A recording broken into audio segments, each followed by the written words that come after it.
taking into consideration that Kenya has spent a lot of resources trying to keep peace in Somalia. If you look back from where Kibaki took KDF to Somalia to date, and the genesis of all this is that actually this particular country, after the Said Barre rule came to down or collapsed or crumbled, then issues came up, and the destabilization of this country has taken our country backward in terms of security, and especially in northern areas, and also within other regions of the country.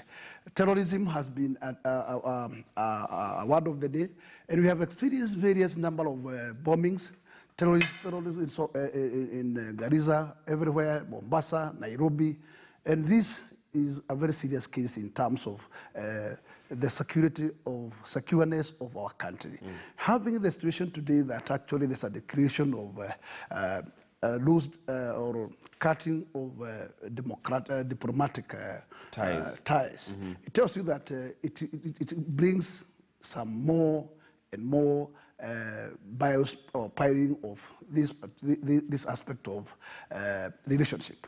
And to me, I would wish that, in fact, if there could be anything to be done, because UN has tried a lot to bring normalcy back, but the sooner this country will come back to normalcy, the better. The better. Because it's for sure the Kenya country has carried a big burden, and especially with what we call immigrants who has migrated all these days from Somalia to Kenya. And Kenya has been feeding all these families for a long time. But these Somalia are thankless, totally thankless. And I can say they are all between themselves, their carnism, they are all wars between their Somali issues of those separating portions or regions. Is a big nightmare. Okay, I agree. This seems to have been escalated by the visit, and I quote what Somalia Foreign Affairs said, that his visit must be treated with all contempt it deserves. And do you feel that this possibly is the reason why Somalia is feeling now that Kenya is maybe siding with Somaliland, and as a result needs to cut off ties? I think perhaps Somalia has been wanting to do that, and they finally found the excuse, this becomes an excuse to do it, or the reason. Even at the international level, you'll find that Taiwan is recognized in Somaliland, and China is recognized in Somali. So these differences between the two countries are actually very, very deep.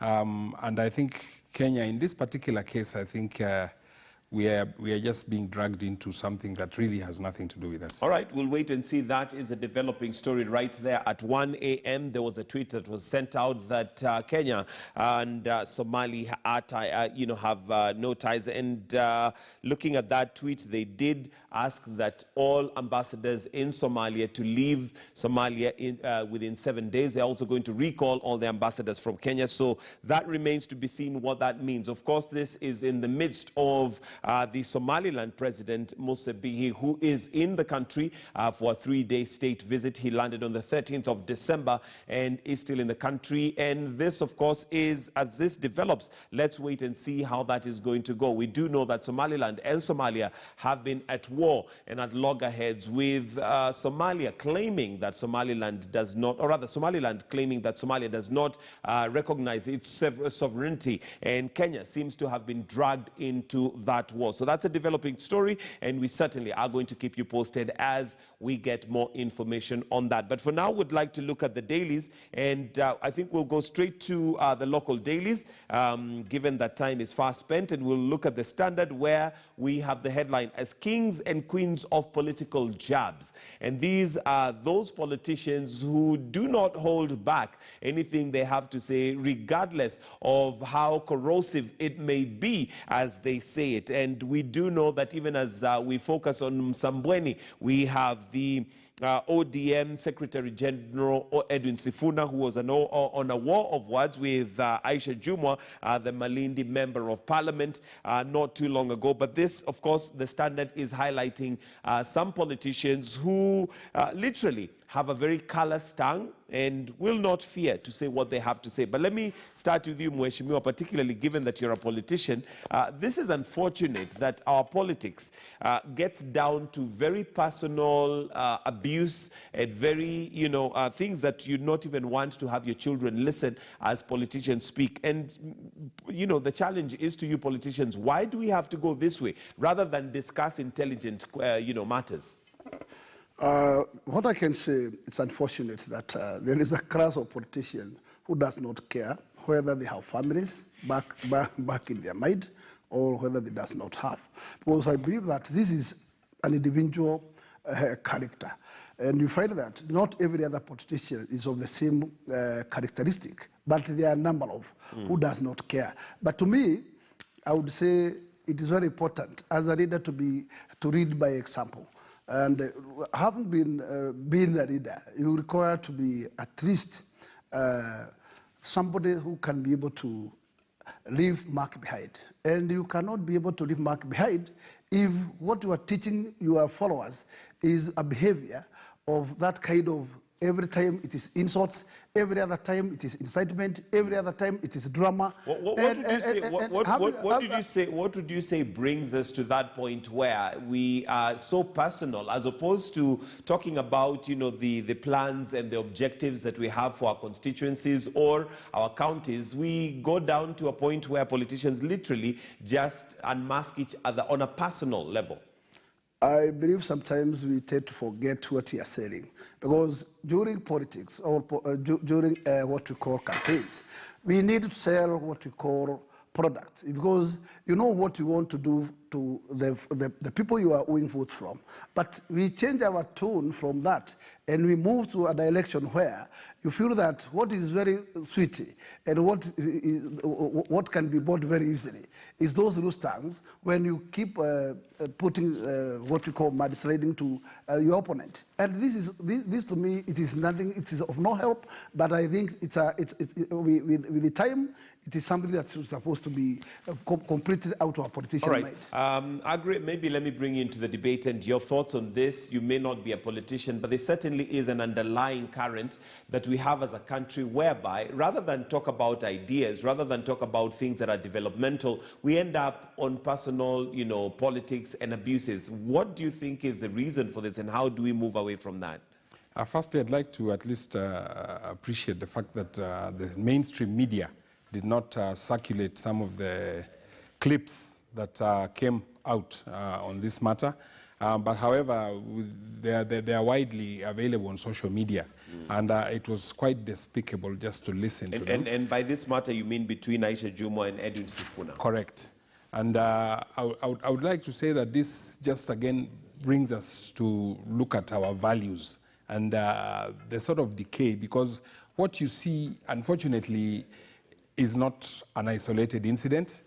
We've had other politicians really going off the line in public, and these things, they get into our homes.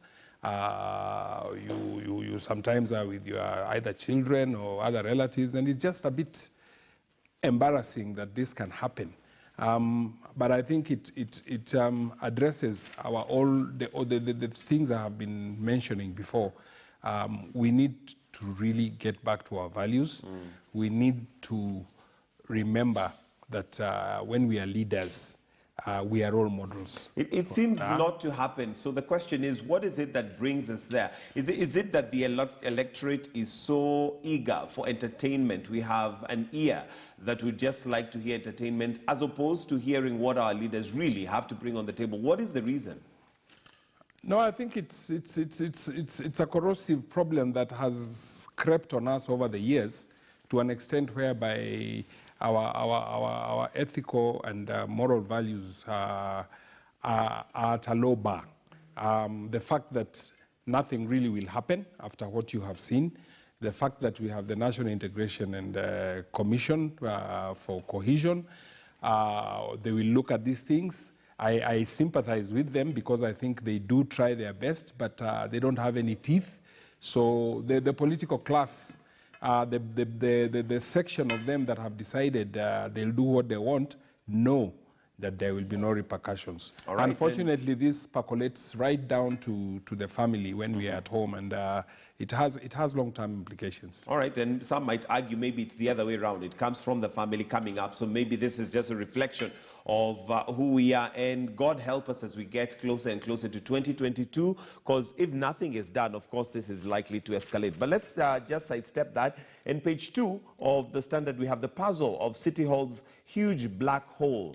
One man pocketing millions. Now, when you read this story, it leaves you wondering whether really there is any progress that we're making in terms of fighting cartels, and more so that ugly dragon named corruption. So we have one individual who has got tenders left, right, and center at City Hall, according to this article, and has even gone to the extent of bagging 1.2 billion Kenyan shillings in terms of revenue. So let me start with you, Mheshimiwa. Are we making any progress when it comes to the war on corruption? Because we've seen many other stories like this where there is revelation of individuals, these particular ones have not been named, individuals who have either got their hand in the till, but it kind of just ends there. The authorities don't seem to get very far with these.